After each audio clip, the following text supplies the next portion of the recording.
ബീർബൽ, താൻസെനിന്റെ സംഗീതം നിങ്ങൾ ആസ്വദിച്ചോ? എത്ര മനോഹരമായാണ് അദ്ദേഹം പാടുന്നത്! എത്ര മധുരമായ ശബ്ദത്തിന് ഉടമയാണ്! ഇപ്പോഴും ആ ശബ്ദം എന്റെ ചെവികളിൽ മുഴങ്ങിക്കൊണ്ടിരിക്കുന്നു. ആഹാ, എത്ര വശ്യതയാണ് ആ ശബ്ദത്തിന്! ഈ ശബ്ദത്തിന് തുല്യമായി ആരും തന്നെയില്ല. ഈ സംഗീതത്തെ തോൽപ്പിക്കാൻ ഇനി ആരെങ്കിലും ജനിച്ചാലേ ഉള്ളൂ. ഹുസൂർ, അങ്ങ് പറഞ്ഞത് ശരിയാണ്. പക്ഷേ താൻസെന്നിന്റെ ഗുരു സ്വാമി ഹരിദാസ് ഇദ്ദേഹത്തെക്കാൾ നന്നായി പാടും. അദ്ദേഹത്തിന്റെ സംഗീതം കേട്ടാൽ മനുഷ്യർ മാത്രമല്ല, പക്ഷിമൃഗാദികൾ പോലും തലയാട്ടി ആസ്വദിക്കും. എന്താ താൻസൻ ഇത്? ബീർബൽ എന്താണ് ഈ പറയുന്നത്? അതെ ഹുസൂർ, വളരെ ശരിയാണ്. എന്റെ ഗുരു ഹരിദാസ് ഈ ലോകത്തിൽ വെച്ച് ഏറ്റവും നല്ല ഗായകനാണ്. ഇത് ശരിയാണെങ്കിൽ അദ്ദേഹത്തെ രാജസദസ്സിലേക്ക് കൊണ്ടുവരൂ. അദ്ദേഹത്തിന്റെ ഗാനം ഞാനും കൂടി കേൾക്കട്ടെ. ഹുസൂർ, ആര് പറഞ്ഞാലും അദ്ദേഹം അനുസരിക്കില്ല. രാജസദസ്സിലേക്ക് അദ്ദേഹത്തെ കൊണ്ടുവരികയെന്നത് അസാധ്യമാണ്.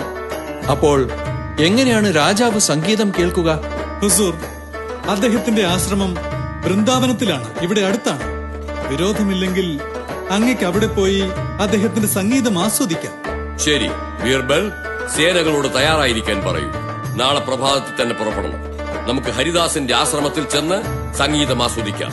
ഹുസൂർ, നാം ഒരു സന്യാസിയെ ആശ്രമത്തിൽ വെച്ച് കാണാനായി പോവുകയാണ്. അതിനായി നമുക്ക് സേനയുടെയും മറ്റും ആവശ്യമുണ്ടോ? ബീർബൽ, നിങ്ങൾ പറയുന്നതും വളരെ ശരിയാണ്. അപ്പോൾ നമുക്ക് 3 പേർക്കും കൂടി ആശ്രമത്തിലേക്ക് പോകാം. അങ്ങനെ ആവട്ടെ.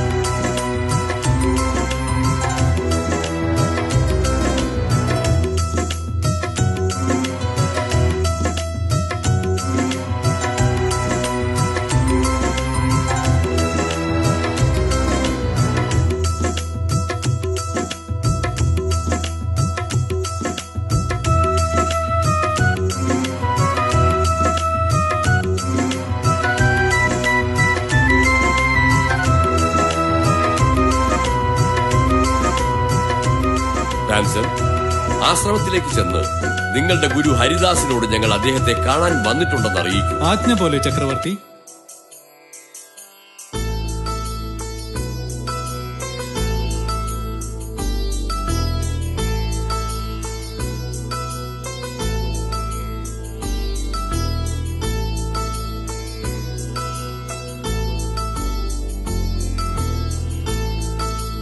ഷാഹിൻഷാ അക്ബർ ചക്രവർത്തിക്ക് സ്വാഗതം, ഹാർദമായ സ്വാഗതം.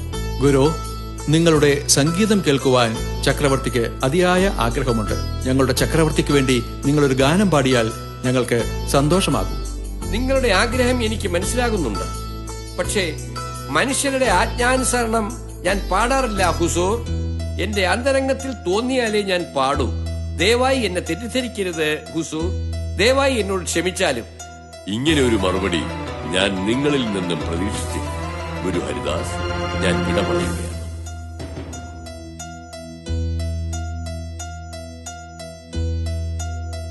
എന്താണ് താൻസൻ, നിങ്ങളുടെ ഗുരു ഇങ്ങനെ പറഞ്ഞു കളഞ്ഞല്ലോ?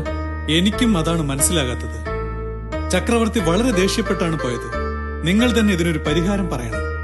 തന്റെ വിദ്യാർത്ഥികൾ എന്ത് തെറ്റ് ചെയ്താലും അവരെ നേർവഴിക്ക് നയിക്കുന്നവരാണ് അധ്യാപകർ. അതുകൊണ്ട് താൻസൻ, നിങ്ങൾ ഉടനെ തന്നെ ഗുരുവിന്റെ അടുത്തേക്ക് ചെന്ന് ഒരു ഗാനം തെറ്റായി പാടുക. അപ്പോൾ നിങ്ങളുടെ തെറ്റ് തിരുത്താനായി അദ്ദേഹം തീർച്ചയായും പാടും. ആഹാ, കൊള്ളാം. ഇത് വളരെ നല്ല ആശയമാണ്. ശരി, നിങ്ങൾ വേഗം പോയി ഒരു ഗാനം തെറ്റായിട്ട് പാടൂ. വേഗം, ചക്രവർത്തി പുറപ്പെടാൻ പോവുകയാണ്. ഞാൻ ഉടനെ പോകാം. ബീർബൽ, എന്താണ് അവിടെ? എന്താണ് ഇനിയും കാത്തിരിക്കുന്നത്? വേഗം വരൂ, നമുക്ക് കൊട്ടാരത്തിലേക്ക് പോകാം. ദയവായി അല്പം ക്ഷമിച്ചാലും ഇപ്പോൾ ഗുരു ഹരിദാസ് പാടുന്നതാണ്. ഇല്ല, പാടില്ല. നമുക്കായി പാടില്ലെന്ന് അദ്ദേഹം പറഞ്ഞില്ലേ? ഇല്ല തിരുമനസേ, തീർച്ചയായും അദ്ദേഹം പാടും.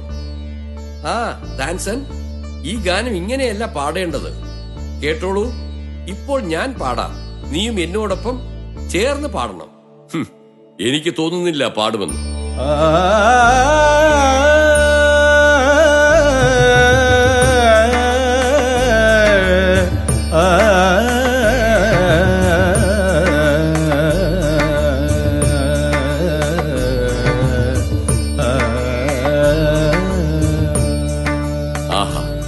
എന്തൊരു മധുരമായ ശബ്ദം! ഈ സംഗീതത്തിൽ ഒരു ദൈവീകത്വമുണ്ട്. ആഹാ, കൊള്ളാം, മനോഹരം, അത്ഭുതം. ബീർബൽ, നമ്മുടെ താൻസനിന് എന്താണ് ഇങ്ങനെ പാടാൻ കഴിയാത്തത്? തിരുമനസേ, താൻസൻ പാടുന്നത് മനുഷ്യർക്ക് വേണ്ടി മാത്രമാണ്. പക്ഷേ താൻസന്റെ ഗുരു ഹരിദാസ് ശ്രീകൃഷ്ണ ഭഗവാന് വേണ്ടിയാണ് പാടുന്നത്. അതുകൊണ്ടാണ് അദ്ദേഹത്തിന്റെ സംഗീതത്തിൽ ദൈവീകത്വമുള്ളത്. നിങ്ങൾ പറഞ്ഞത് ശരിയാണ് ബീർബൽ, എപ്പോഴും അങ്ങനെയാണല്ലോ.